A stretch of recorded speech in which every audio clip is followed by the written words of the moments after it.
पिछले एपिसोड में आपने देखा कि ऐश और उसके फ्रेंड सीफॉर्म आइलैंड के केव में जाते हैं जहां पर उनको लेजेंडरी पोकेमॉन आर्टिकुनो दिखता है। वो आर्टिकुनो शेयर कोल्ड स्पैम कर रहा था जो कि एक वन हिट नॉकआउट मूव था जिसके चलते ऐश के पहले 5 पोकेमॉन एक ही हिट में हार जाते हैं। फिर लास्ट में ऐश अपने हुपा को चूज करता है जो कि हुपा अनवार्ड फॉर्म में जाकर मोल्ट्रेस और ज़ैप्डोस को समन करता है, जिससे ऐश आर्टिकुनो को कैच कर पोकेमॉन मास्टर चैंपियनशिप के सारे टास्क कंप्लीट कर लेता है। अब आगे ऐश अब काफी ज्यादा खुश होता है क्योंकि उसने पोकेमॉन मास्टर चैंपियनशिप के 6 के 6 टास्क कंप्लीट कर लिए थे। अब वो टाइम आ चुका था जब वो पोकेमॉन मास्टर चैंपियनशिप में पार्टिसिपेट करने वाला था। ऐश और उसके फ्रेंड सब लोग पोकेमॉन सेंटर जाकर सबसे पहले अपने पोकेमॉन्स को हील कराते हैं और वो लोग अपने फ्लैंक टाइप पोकेमॉन्स पर बैठकर पोकेमॉन टास्क सेंटर की तरफ बढ़ना स्टार्ट कर देते हैं जो कि काफी ज्यादा दूर था। इसीलिए बीच में वो एक टाउन में रुकने का फैसला करते हैं जहाँ पर उनको एक कैरेक्टर दिखता है। वो कैरेक्टर ऐश को बोलता है कि अगर मैं गलत नहीं हूँ तो तुमने पोकेमॉन मास्टर चैंपियनशिप के सारे टास्क कंप्लीट कर लिए हैं। ऐश बोलता है कि हाँ तुमने सही कहा, बट तुम्हें ये सब कैसे पता है? वो ट्रेनर बोलता है कि मुझे सब कुछ पता रहता है, बट अगर तुम इतने ही स्ट्रांग हो तो मैं तुम्हें एक चैलेंज देता हूँ, तुम मुझसे एक बैटल करो एंड अगर तुम हार जाते हो तो तुम पोकेमॉन मास्टर चैंपियनशिप में पार्टिसिपेट नहीं करोगे और मुझे अपने सारे के सारे लेजेंडरी और मिथिकल पोकेमॉन दे दोगे। ऐश ये सुनकर काफी गुस्सा हो जाता है और बोलता है कि मैं ये बैटल नहीं करने वाला। वो ट्रेनर बोलता है कि मुझे पता था तुम एक असली पोकेमॉन ट्रेनर नहीं हो,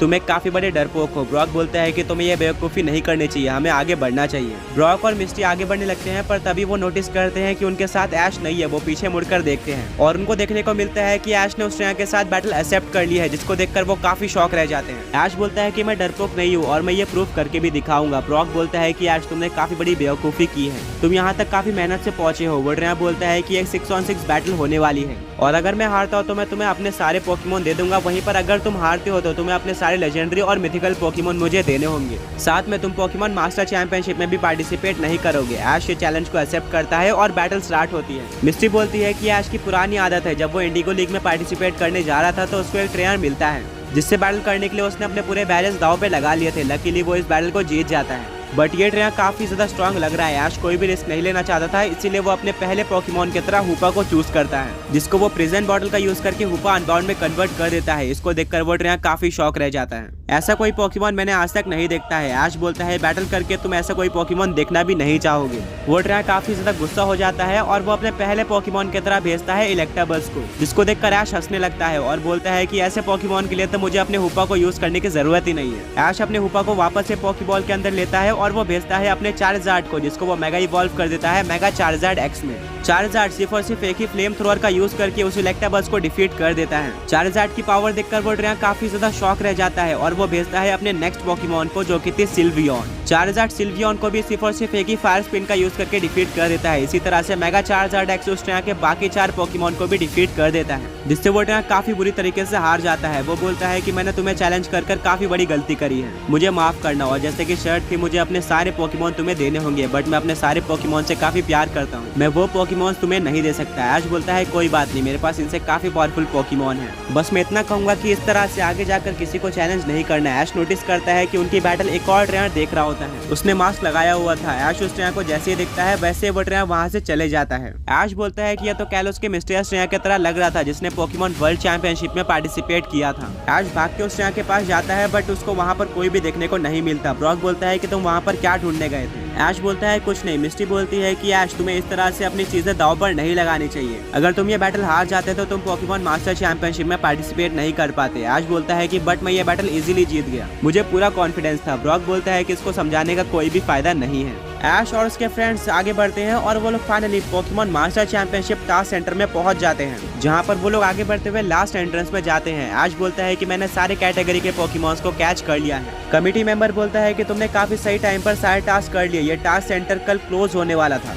ऐश, ब्रॉक और मिस्टी सब ये सुनकर शॉक रह जाते हैं। वो बोलते हैं कि अच्छा हुआ हमने टाइम पे टास्क कंप्लीट कर लिए हैं। कमिटी मेंबर बोलता है कि अब मुझे सारे कैटेगरी के पोकेमॉन्स को दिखाओ। ऐश एक एक करके सारे कैटेगरी के पोकेमॉन्स दिखाना स्टार्ट करता है। ऐश बोलता है लिमिट के हिसाब से अभी तो मेरे पास 6 ही पोकेमॉन है। कमिटी मेंबर बोलता है कि यहाँ पर तुम अनलिमिटेड पोकेमॉन्स रख सकते हो। ऐश बोलता है ठीक है, मैं पोकेमॉन सेंटर से सारे पोकेमॉन लेकर आता हूँ। ऐश और उसके फ्रेंड्स पोकेमॉन सेंटर जाते हैं, जहाँ पर वो सबसे पहले सरीना और सेप्टाइल से मिलते हैं। सेप्टाइल अब पूरी तरह से ठीक हो चुका था। ऐश सरीना को थैंक यू बोलता है सेप्टाइल का ध्यान रखने के लिए, और वो सरीना को बताता है कि उसने लास्ट टास्क कंप्लीट कर लिया है, जिसके लिए सरीना ऐश को कांग्रेचुलेशन बोलती है। ऐश बोलता है कि अब मुझे पीछे से अपने सारे पोकेमॉन यहाँ पर लाने होंगे और कमिटी मेंबर को दिखाने होंगे। ऐश एक एक करके अपने सारी कैटेगरी के पोकेमॉन्स को नॉर्डर्न रीजन में बुला लेता है। प्रोफेसर ओक को बोल के उसने सारी कैटेगरी के पोकेमॉन्स को बुला लिया था, बस एक कैटेगरी बच गई थी जो कि थी अल्ट्रा बीस्ट पोकेमॉन। ब्रॉक बोलता है कि अब ये मत कहना कि तुम्हारे पास कोई अल्ट्रा बीस्ट पोकेमॉन नहीं है। ऐश बोलता है कि अलोला रीजन में मेरे पास एक अल्ट्रा बीस्ट पोकेमॉन नागानाडेल था, बट वो लास्ट में अल्ट्रा वॉर्म होल के थ्रू एक दूसरे वर्ल्ड में चला गया था और अब मुझे उसको वापस लाना पड़ेगा, वरना मैं उसको नहीं दिखा सकता। ऐश जल्दी से प्रोफेसर कुकुई को फोन लगाता है और सब कुछ बताता है। प्रोफेसर कुकुई बोलते हैं कि मुझे कोई अल्ट्रा बीस्ट पोकेमॉन को अल्ट्रा वॉर्म होल के थ्रू उसके वर्ल्ड में भेजना होगा, जिससे उसको मैसेज पता चलेगा और वो यहाँ पर आ सकता है। प्रोफेसर कुकुई फोन रखते हैं और वो एक अल्ट्रा बीस्ट पोकेमॉन को अल्ट्रा वॉर्म होल के थ्रू नागानाडेल के वर्ल्ड में भेज देते हैं, जिसके कुछ टाइम बाद नागानाडेल प्रोफेसर कुकुई के पास आ जाता है और वो बिल्कुल तैयार था ऐश के पास जाने के लिए। प्रोफेसर कुकुई नागानाडेल का पोकेबॉल ऐश के पास ट्रांसफर कर देते हैं, जिसमें से ऐश नागानाडेल को बाहर निकालता है। इतने टाइम बाद नागानाडेल ऐश को देखकर काफी खुश होता है, वो ऐश को गले लगा लेता है,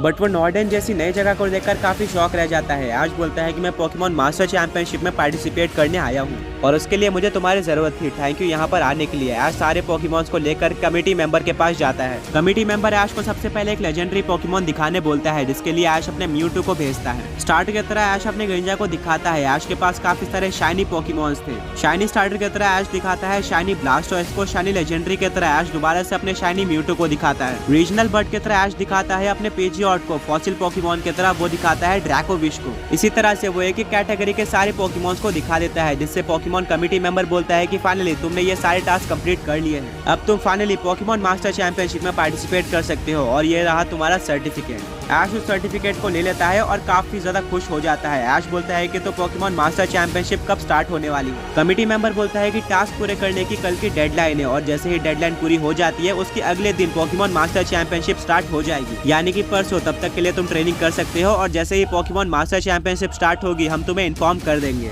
ऐश बोलता है ठीक है। ऐश काफी ज्यादा एक्साइटेड होता है क्योंकि वो अपने ड्रीम के काफी ज्यादा करीब आ चुका था। ऐश बाहर जा ही रहा होता है पर तभी उसको ओल्ड मैन दिख जाता है। ओल्ड मैन बताता है ऐश को कि उसने 5 टास्क कंप्लीट कर लिए हैं और अब बस उसको लास्ट टास्क कंप्लीट करना है। वो ऐश से प्रोग्रेस पूछता है और ऐश बताता है कि उसने सारे टास्क कंप्लीट कर लिए हैं और अब वो पोकेमॉन मास्टर चैंपियनशिप में पार्टिसिपेट करने के लिए बिल्कुल रेडी है। ओल्ड मैन काफी शॉक रह जाता है, बट वो ऐश को कांग्रेट्स बोलता है। ऐश बोलता है कि पोकेमॉन मास्टर चैंपियनशिप स्टार्ट होने में सिर्फ और सिर्फ एक ही दिन बचा हुआ है और कल टास्क सेंटर बंद हो जाएगा। तुम्हें उससे पहले अपने 6 टास्क को कंप्लीट करना होगा, जल्दी जाओ और अपना टास्क ले लो। ओल्ड मैन जल्दी से कमिटी मेंबर के पास जाता है और व्हील को स्पिन कर देता है और उसको लास्ट टास्क मिलता है एक अननोन पोकेमॉन ट्रेनर से 6-on-6 बैटल करने का। ऐश बोलता है कि ये तो काफी इजी टास्क है, ये कुछ टाइम में कंप्लीट हो जाएगा। ओल्ड मैन बोलता है हाँ और वो उस ट्रेनर से बैटल करने चले जाता है। अब ऐश को बस एक और दिन वेट करना था पोकेमॉन मास्टर चैंपियनशिप स्टार्ट होने के लिए।